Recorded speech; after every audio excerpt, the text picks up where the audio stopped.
жаргалд боолттой зовлон, зовлонд боолттой жаргал.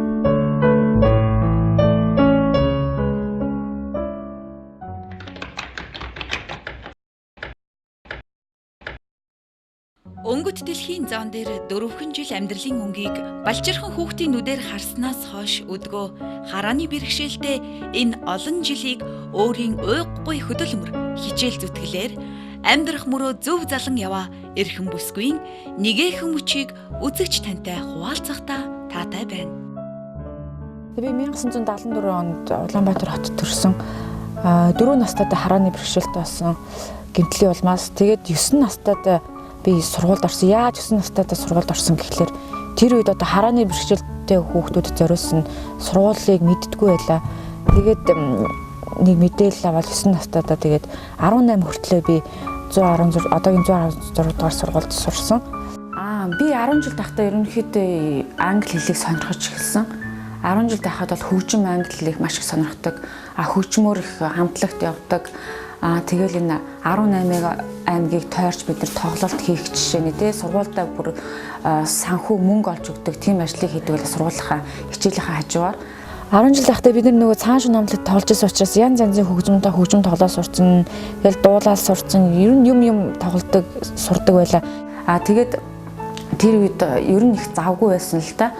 Хэл сурах сонирхол их байсан. Тэгээд миний багш Одгэрэл гэж багш байгаа. Англи хэлийг анх одоо зааж эхэлсэн. Тэгээд тэр сонирхлынхаа дагуу 93 онд би орхон их сургуульд англи хэлний багш орчуулагчийн ангид орж 4 жил сурсан. 4 жил сурсны дараа би ажил хайж эхэлсэн. Ажил хайхад бол хараагүй хүмүүсийг тэр үед чинь бас ойлгоход хэцүү байсан нийгэмд. Тэгээд ажилд авахд бол ерөн хэцүү. Тэгээд энэ энд үйдэг гадны байгууллагууд бид нарыг бас их дэмждэг байлаа. Тэгээд гадны байгууллага GCS гэдэг гадны байгууллагт тийм операторчны ажлыг хийж ирсэн.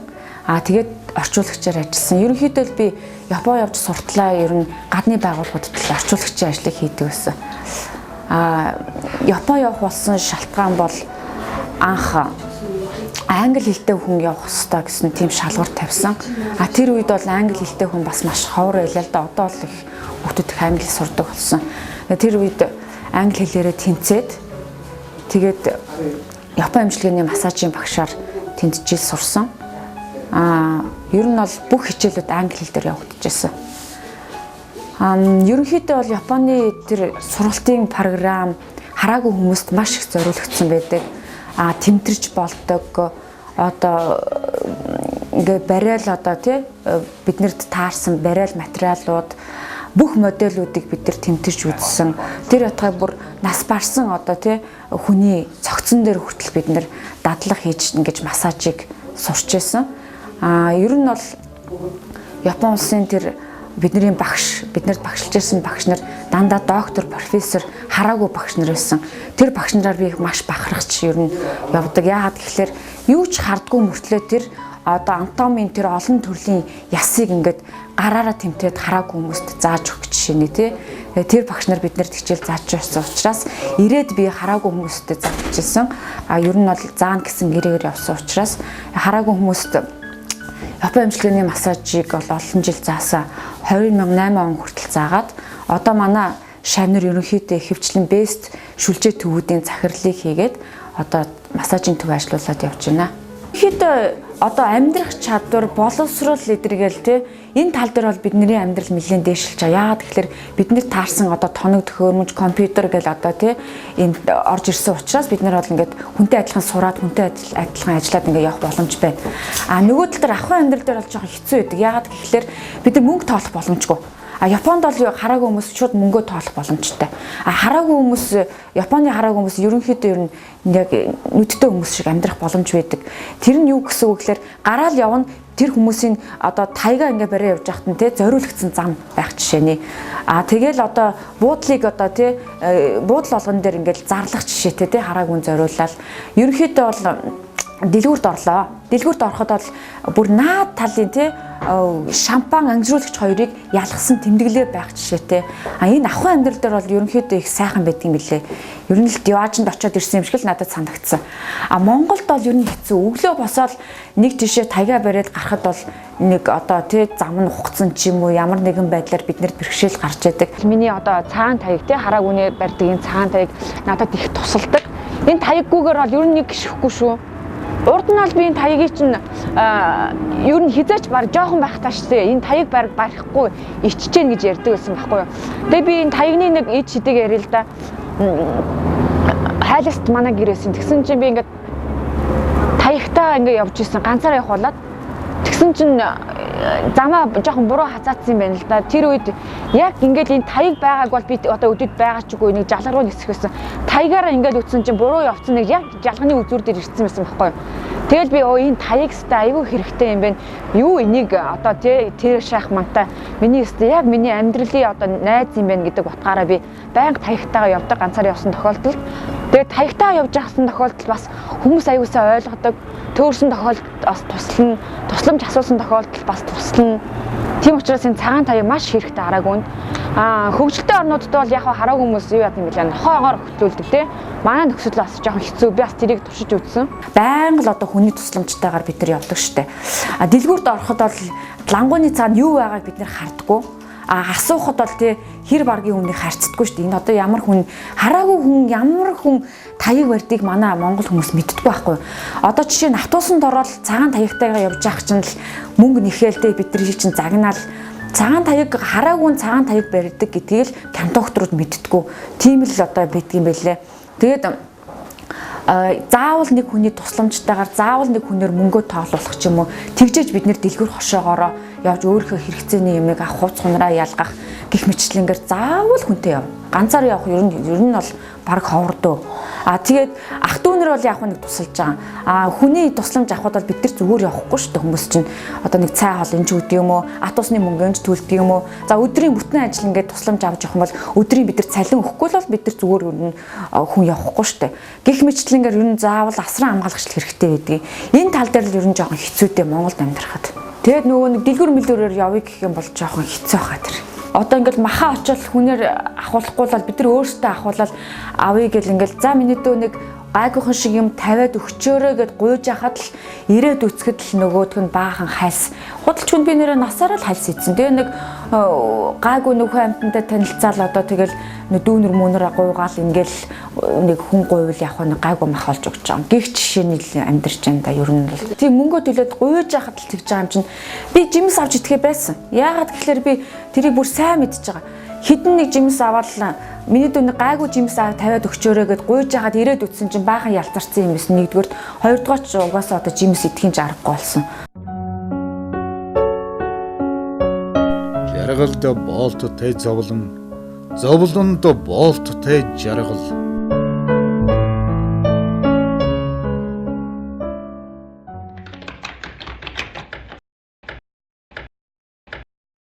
Японоос ирээд ингээд анх багшлахынхаа хажуугаар би гадны хүмүүст их массаж хийдэг байсан. Тэгээд гадны хүмүүс ч их цэвэрхэн яагаад цэвэрхэн гэж байгаа гэхээр тэр хүмүүст баг хийх хоо байдгүй. Яагаад хийх хоо байдгүй гэхээр тэр хүмүүс зөв хоолдог, орой хоолддоггүй. Тийм учраас ерөнхийдөө альжаал тайлах массаж хийдэг байсан. Тэгээд манай хүн бит хоёр массажийн төв байгуулад ажиллаад эхэллээ л дээ. Монгол хүмүүст массаж хийгээд эхэлсэн чинь их ч ядардаг юм байна, их ч энерги зарцуулдаг юм байна. Яагаад гэхээр манай хүмүүс ер нь бол тийм анхан шатны одоо эмчилгээний тийм мэдгэтгүүн алга тэгээд уурчилсан сэргийлэх эмчилгээ хийлгдэггүй юм байна. Яг цагаад тулаад л бүр ингээд тартагтаа тулахаар ирж эмчилгээ ханддаг, массажинд эмчилгүүлээ гэж ирдэг. Тэгээд ийм хүмүүсийг барихлаар ерөнхийдөө бол их энерги зарцуулдаг гэж би хэлсэн те. Тэгээд тэр хүмүүсийг барихтаа бид нэр их зөвлөгөө өгдөг л дээ эмчилгээнийхээ хажуугаар. Одоо жишээ нь хүн гоо сайхандаа яаж анхаарал тавьдгүй яг тэдий чинээ одоо биеийнхаа дотоод эрэхтэнд одоо анхаарал тавих хэрэгтэй гэж их зөвлөгөө өгдөг. Тэр маань юу гэсэн үг вэ гэхэлэр одоо дотор уушиг нийхий, голын хий, савны хий одоо ходоодны хий, зүрхний хий гэдэг хүний хөвлөд гэхэд зөвхөн хөвлөд одоо 5 төрлийн хий байх жишээ нэ тий. Тэгээд энэ хийнүүдээ юунаас ингэж хүмүүс аваад байна гэхэлэр нөгөө буруу хооллолтдог, орой одоо хоол иддэг учраас орой бити хоол идээч. Өглөө одоо эрт босч одоо сайн ус ууж байгаач. Яагаад гэхэлэр тэр цөсийг тэр ус маань цэвэрлдэг учраас цөсний одоо өгтгөрөлт бага, чулуужилт явагддаггүй гэж ингэж их зөвлөгөө өгдөг. Ер нь бол хүнд хүмүүсээ бид нэр болохоор эмчилгээнийхээ массажны хажуугаар ангаахын одоо эмчилгээ шаардлагатай бол тэр бүгдийг зөвлөнө. Бас одоо ард шаардлагатай бол ард эмчилгээг бас зөвлөнө. Одоо жишээ нь би зүрхний хавантай хүнийг анх эмчиллээ л дээ. Тэр хүн маань яадгүй гэхээр одоо байнгын үйлчлүүлэгч болсон. Тэр хүн маань өрөөс унтдаггүй. Хавн ингээд дээцэгтэй хүрсэн одоо бачимдаад унтч чаддгүй. Тэр хүнийг бариатайгаа юугаар хавсарч эмчилсэн гэхлээр одоо ургамал айгүй Монгол одоо ургамал маш их хүний бид их ач холбогдолтой байдаг. Яргүй болоод хаг хоёрыг хавсарч одоо уулгаж өдрийн 3-аар 7 хоног уулгаж тэгэнгүүт хавн буугаад эренгуудаа сайн унтдаг болж байгаа байхгүй юу? Гих мэдчлэнгээр одоо хүмүүсээ эмчилж байгаа. Би анх эхлээд охиноосоо сонсч ирсэн. Манай охин бол олон улсын дэд сургууль багшилдаг. Тэг өөрөө бас бариулж исэн. Тэгээд сууж чаддгүй ингээд гац цахтаад ингээд баг юугаараа ирсэн.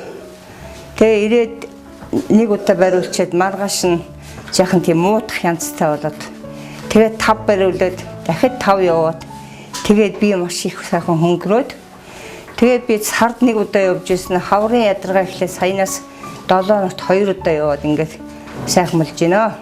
Ерөнхийдөө бол хүмүүсийн сэтгэгдэл бол маш өндөр байдаг.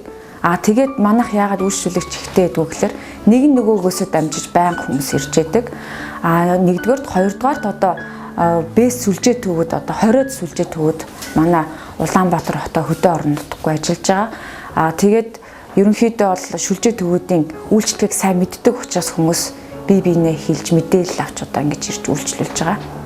Бэс сүлжээ төвийн тэр массажистууд болохоор манай хараа хүчний үндэсний холбооны нөхөн сэргээх сургалтын төвд массажийн курсыг төгсөж тэнд ажилладаг. Би урд нь бол тэнд багшилж ирсэн. Тэгэд сургуулаа одоо төгсөөд л тэгээд бэс сүлжээ төвүүдтэй очиж ажлын байраар хангагдана гэсэн үг. Ерөнхийдөө бол ажлын байр бол хараа хүмүүст ерөнхийдөө бэлэн болсон. Анх бол энэ массажийн одоо мэдээлэлтэй анх энэ бүх юг бол сүлжээ төвөд ажиллаж одоо нийгмийн одоо буруу ойлголтыг бид нар бол сондоо олгосон л доо. Жишээ нь массаж гэдэг анх тэр Японоос ороод ирээд би массажийн төв байгуулах чахад бол маш буруугаар ойлгодог байсан. Ерөнхийдөө буруу талаар.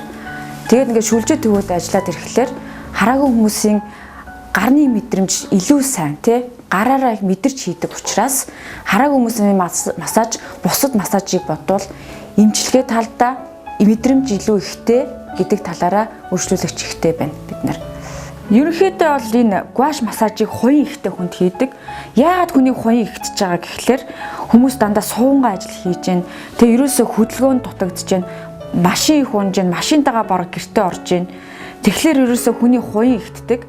Хуян ихтснээс болж ямар сөрөг үр дагавар байдгүй гэхлээр хүний толгой их өвдөн, цусны эргэлт багасна, зүрхэнд их ачаал өгнө.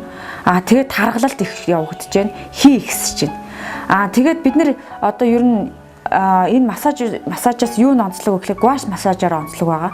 Энэ массаж маань болохоор эхлээд хуянгаа тараана.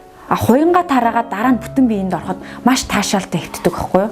Хуянг бол ерөнхийдөө одоо энэ дөрөв хөлтэй энэ хятадаас энэ хятад одоо багаж энэ гарнаас дээр энэ дөрөв хөлтэй энэ шаазан юм баар юм байгаа. Энийгээр ингээд сайн нухалтай өгнө. Хүний гараар бол хизээч ингээд сайн нухалт өгөхгүй штэ. Одоо хүний хуян бол ерөнхийдөө энэ энэ мөрөн дээгүүр тэгээд энэ C7 гэж байгаа энэ баган нуурын C7 дээгүүр их шохоочдөг. Тэгээд энэ C7 шохоожоод энэ хуян ихтснээсээ одоо энэ хүний хүзүүний энэ хажуу талын хоёр уушигны хий зүрхний хий хоёр шохоожоод тарих өвддөг байхгүй.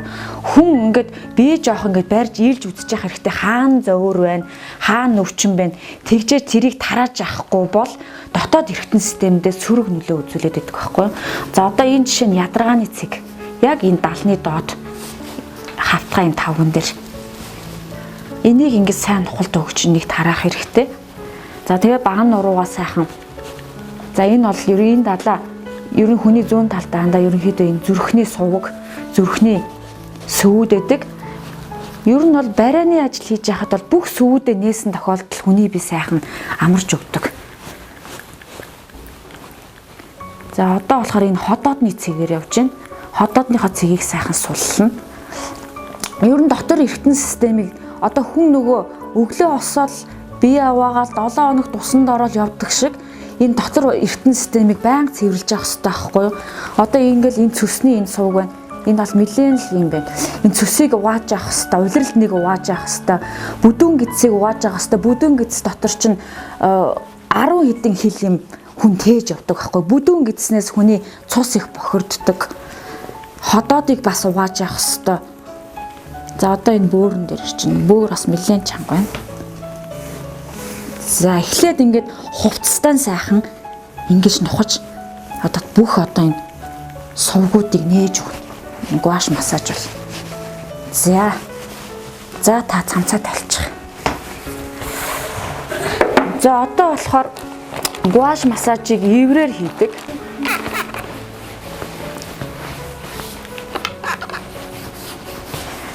Сайхан тосоо түрхээ тараагаад энэ массажийг хийлгчээд дараагийн бүтэн биений массажинд ороход маш их таашаалтай байдаг.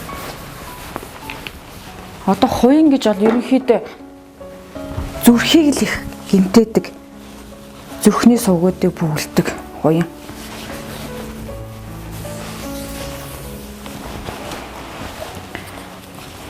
За энэ болохоор үхрийн ивэр. Үхрийн иврээр ингээд сувгийнхаа дагуу хусч өгнө. Хар ирээ алаг ирээ болоод ирдэг байхгүй. За энэ хуянгийн массажийг бол ерөнхийдөө олон явуулахгүй цагийн тэмнэлттэй, мөнгөн тэмнэлттэй. Өнжөөд нэг яваад 3 удаа хэлгэцэн байхад бол мүдтэй хуйндахгүй дээ. Ингээд хүзүүгээ доошлуулна эхлээд. Тэгээд мөрөө. Өнөөдөр нэг хүн хийлгээд гарсан өстэй хар ирээ бодлол гарчихлаа.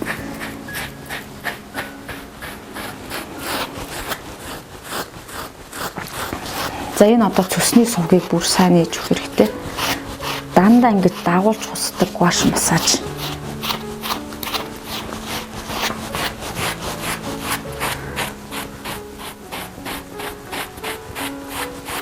Энэ гараараа нухснаас арай илүү хуянг тарааж өгдгөөрөө онцлогтой гуаш массаж. Red гэдэг утгаар хэлж байгаа.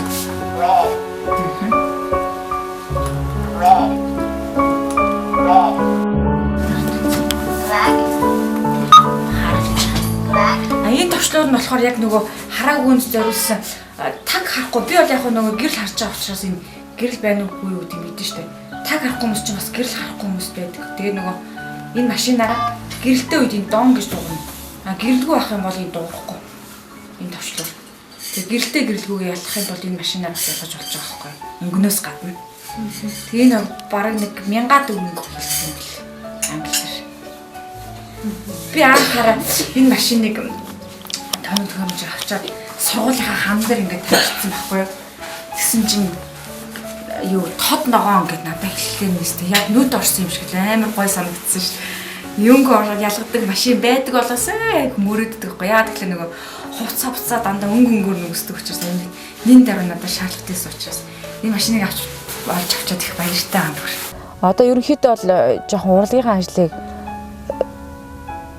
баг хийж байгаа. Ерөнхийдөө энэ массаж ажлыг их төлхөө хийгээд л тэгээд л одоо хөгжим байсан манай массажийн төв дээр бид хоёр ч одоо ядраад ирэхээр нөгөө хөгжмөө тавиал нэг нь гитараараа нэг Ямахагаа тоглоал ингээл жоохон стрессээ тайлах маягтай дандаа хөгжим хажуудаа байлгадаг байхгүй юу?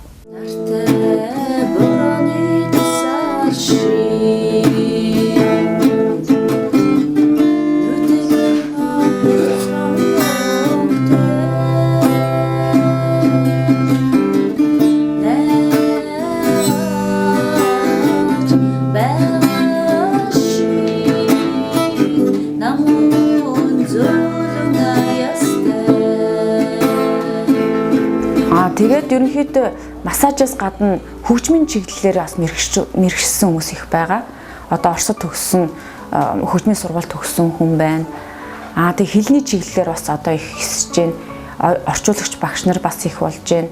Ерөнхийдөө бол нийгэмд бол хүмүүс бид нарыг ойлгодог болсон. Бид нэр буруу тэр ойлголтуудыг одоо бүр няцааж чадсандаа л ингээд одоо өөрөө өөрсдөө таниулаад өдөрт ингээд амьдарч байна. Хамгийн хэцүү үед би нөгөө Японд байж хахад охиноо би чинь ой хэдэн сард ээжд орох явсан байхгүй.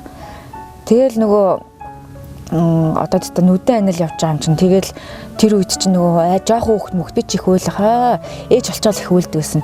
Тэгээ нөгөө тэр үед чинь жоохон хүүхдүүд харахаараа станаар нүднээс нэмс гоочвол тэгээ гэрлээгөө ярахлаар нүлмс гоочвол тэгээ хүүхдийн даавыг аваад явцсан. Тэгээ хүүхдийн даавыг үнэрлээл. Тэгээ хамгийн айдаг юм нь байсан гэхлээр нөх өөрхөн намайг одоо миний охин марчхуудаа гэх айдаг байсан. Уцаар ярихаар нөгөө хүүхд их санахлаараа ярихгүй ингээд бүрэг болчтой юм хэлээ шин. Би жоохноос нь ингээд нөгөө гадуур их орчуулгын ажил хийж явдаг байсан л дээ наазуудын орнуудаар. Тэгээд бүр хаяа сурцсан. Тэгээ бүр нэг эмээтэйг үлдчихсэн тэр үед тэгээ хаширчдсан билээ эмээг шүн босгодгүйсэн гэж байгаа. Одоо бол намайг сая нөгөө онгоцны осол гарсан чинь ээжийг би хаашаач явуулахгүй шүү шууд тэгж байгаа байхгүй юу. Би ээжтэй хайртай шүү бас намайг төрүүлж өгсөнд баярлаа. Тэгээд өдий том болгож өгсөнд баярлаа гэж хэлмээр. Тэгэхээр энэ хамгийн аз жаргал бол ер нь хүүхдлээд юм лээ. Миний мөрөөдөл бол ер нь аюу олон хүүхдэл гаргах мөрөөдөлтэй байсан л та. Гэхдээ ер нь амьдрал хэцүү болохоор хэцүү юм байна. Хараагүй хүмүүсийн хүүхдүүдийн ер нь хариуцлага их, ачаал их, тоглох цаг нь их бага байдаг. Яагаад тэгэхээр бид нарыг яг асран хамгаалагч шиг асардаг учраас ер нь их тоглох цаг багтай. Ер нь бол яг миний ээж шиг л намайг асардаг штэ. Одоо өглөө босоод одоо яарсан даарсан цагт бол тэгэл бүх юм маань бэлдэж өгнө. Нүүрийн маань бодож өгнө. Үс гизээ маань янзалж өгнө. За тэгэл хувцсны өнгөнүүдийг бас надад тохируулж өгнө. Ерөнхийдөө их зам муутай. Тэгэл сурхийнхаа хажуугаар ер нь нэг осны нэг гоо асраал ер нь яваад байгаа гэсэн үг байхгүй юу? Манай хүнийг Хадбаатар гэдэг бит хоёр бол ер нь 10 жил байхын үерхтэй байсан. Тэгээ 10 жил байхын үерхтэй байсан учраас ингээд гэр бүл болох ч их зүгээр байд юм билээ. Би биний аягуулсаа ойлгодог, би биний хүлээж чаддаг. Тэгээ ер нь бол сонирхол нь хөгжин байсан. Дээр үеийн цагаан шүн хамтлагт хөгжимчнөр ажилладаг байсан. Одоо нөгөө бүх хүмүүсийн дуулдаг сална гэж хэлэхэд амархан байлоо гэд нэг дуу байдаг ш. Нөгөө нэг сонин дээр шазруу үний дуу гэж бичсэн байсан бүр инээдтэй. Миний охин бол одоо 12 настай 2002 оны хүүхэд байгаа. Саруул гэдэг 6 дугаар анги 5 дугаар сургуульд сурдаг. Ерөнхийдөө бол охиноо би охиндоо ер нь оюуны хөрөнгө оруулалт хийх дуртай. Одоо төгөлдөр хуурын сургалтанд хүүхдийн ордонд явж байгаа. Англи хэлийг өөрөө би заахыг хичээдэг. Нялх байхаас нь ахуулаад би англиар байнга ярьдаг, монголоор англиар ярьсаар аваад англи хэлийг аягуулсаа ойлгодог. Одоо өөрөө нэг ярьж эхэлж байгаа. Ер нь манай охины ер нь ачаал ихэлтэй. Хараагүй хүмүүсийн хүүхдүүдийн ер нь хариуцлага их, ачаал их, тоглох цаг нь их бага байдаг. Яагаад тэгэхээр бид нарыг яг асран хамгаалагч шиг асардаг учраас ер нь их тоглох цаг багтай. Ер нь бол яг миний ээж шиг л намайг асардаг штэ. Одоо өглөө босоод одоо яарсан даарсан цагт бол тэгэл бүх юм маань бэлдэж өгнө. Нүүрийн маань бодож өгнө. Үс гизээ маань янзалж өгнө. За тэгэл хувцсны өнгөнүүдийг бас надад тохируулж өгнө. Ерөнхийдөө их зам муутай. Тэгэл сурхийнхаа хажуугаар ер нь нэг осны нэг гоо асраал ер нь яваад байгаа гэсэн үг байхгүй юу? Харааны бэрхшээл төмс хүүхэд өсгөнө гэдэг айгүй том ажил юм билээ. Тэр үед нөгөө манай хүн чинь сул хардаг учраас аюу нэмэртэй. Хоёр таг харахгүй бол бас нэлээд ер нь хэцүү шүү. Аль охин нэг төрсний дараа л миний хамгийн аз жаргалтай ер нь ээж болсон үе ер нь байт юм шүү. Аюу гоё юм лээ хүүхдээ хүлээ сууж явах чинь хамгийн аз жаргалтай. Тэгээд нөгөө охиноо нөгөө шүн хөхүүлээл тэгэл даавыг ингээл угаана тэгэл хоолыг хийн ер нь их ажил байд юм лээ. Манай хүн бол өстой хизээч нөгөө юу яагаагүй өөр хүнээр ер нь угаалаагүй шовтон өөрөө даавыг угаагаал тэгэл одоо эмэгтэй хүний хийх бүх ажлыг л манай хүн хийж одоо охиноо өсгсөн. Ерөнхийдөө бол манай хүн эмэгтэй хүний гэрийн ажил талдаа аягуулсан. Ер нь би бол гэрийн ажлыг сайн мэдэхгүй. хоол нь байна уугүй юу, ер нь бол тэр асуудлыг ерөөсөө мэддэггүй тийм сонь эмэгтэй хүн шиг тийм ажил ихтэй. Тэгээд хамгийн гоё үе бол ер нь хүүхдээ хөтлөөл явж явах те, хүүхдээ гадуур ингээл хөтлөөл ингээл одоо дээр би хэлсэн шүү дээ, нөгөө Америкуудад очиж массаж хийдэг байсан, ингээл охиноо дагуулаад массаж хийгээл явна. Миний охин айлуудын кодыг аягүй сайн чийжилдэг. Би ээжтэй багтаа явдаг байсан, 3 настайдаа явдаг ээж хөтлөөд тэгээд зам гарахтаа гарцаар гарахгүй заавал нөгөө машины хашлагаар гарчингуудаа гарцаа олох гээд амар их зовдөг байсан мэт. Би нөгөө жоохон байсан болохоор нөгөө гарц хаана гэдэг мэдэхгүй. Тэгээ машины хашлагаар хажуугаар явж гарцаа олдог байсан. Ингэж ирдэг гэсэн жоохон бахта нөгөө цэцэрлэг рүү ингээл аав ээж хоёр нь хөргөө явжсэн чинь ингэж ярьж байгаа байхгүй минийхэн. За би том болоод их ажилтай юм байна гэнэ. Минийхэн юу их юм ажил хийнэ гинэ. Яаж ямар ажил хийх гэж байгаа гэсэн чинь ингэж байгаа. За би сургуультай ингээл явахаас өмнө ээжийг ажилд нь хөрөж өгөөл, аавыг ажилд нь хөрөж өгчөөл тэгэл ерөөсөө сургуультай би ганцаар явж явах юм байна гэж байгаа байхгүй юу. Тэгэд бүр өөрийнхөө үүргийг ухамсарлцсан. Тэгээд нийтдээ ингэсэн нэгдүгээр ангид ахт нь аав дандаа хөргөж өгдөг байхгүй яа. Тэгэхээр аав нь айгуу сайн хардаг надаас илүү. Тэгээ хөргөө өгөө явж исэн чинь гэртээ ирээд ингээ гомдолж байгаа. Яана манай хүүхдүүдээ ээж нь хөргөж өгөөд ахын та намайг хөргөж өгөхгүй юу гэнэ. Тэгвэл ээж нь хөргөж өгөх юм бол ээж нь одоо гадаа сууж байгаа л чамайг оруулчаал гадаа суугаал чамайг гарч иртэл би хөлдөөд ээж нь өгчээч гэсэн чинь дууга болчихж байгаа байхгүй юу. Тэгээд би бодож байгаа. За ер нь би хөргөж өгөх хэрэгтэй байна гэж бодоод ганцаараа явж сурсан 5 дахь сургууль хүртэл.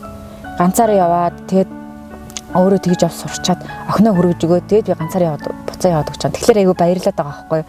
Тэгэхээр ер нь бол хүүхдүүд ингээд яг л одоо сургуулийн хүүхдүүдтэй хэрэгцээ ямар вэ? Сургуулийн хүүхдүүд юу хийж гэн, ямар юм хэрэглэж гэн бүх юмыг яг харахгүй ч гэсэн яг ээж авсаа шаарддаг юм лээ.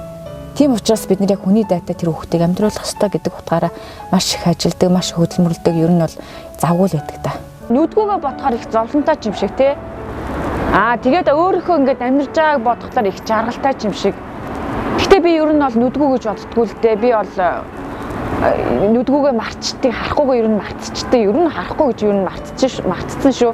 Тийм учраас би одоо хүн юу хийхийг л хүсдэг, хүн юу сурч байгааг одоо сурахыг л хүсдэг. Ер нь тийм л болчтой юм лээ. Тэгээ миний бол амьдралын өөрөө бол хүнд одоо атаархуулж амьдрах дуртай, өргөдүүлж биш атаархуулж амьдрах дуртай. Миний бол амьдралын гол ураа ийм л гэдэг.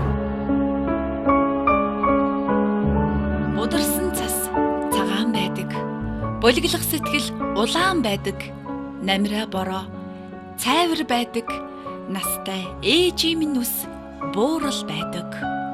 Хүйтэн шүн харанхуй байдаг. Хүний сэтгэл цагаан байдаг. Зуны улирал ногоон байдаг. Зууртхан нулимс минь шорвог байдаг. Наран төөнхөн зун байдаг. Саран хайрхан өвөл байдаг. Би мөрөө гаргах өнгө алаглам сайхан хангай дэлхийтэй. Өр зүрхнээс уяатай уудан өргөн тал нутагтай.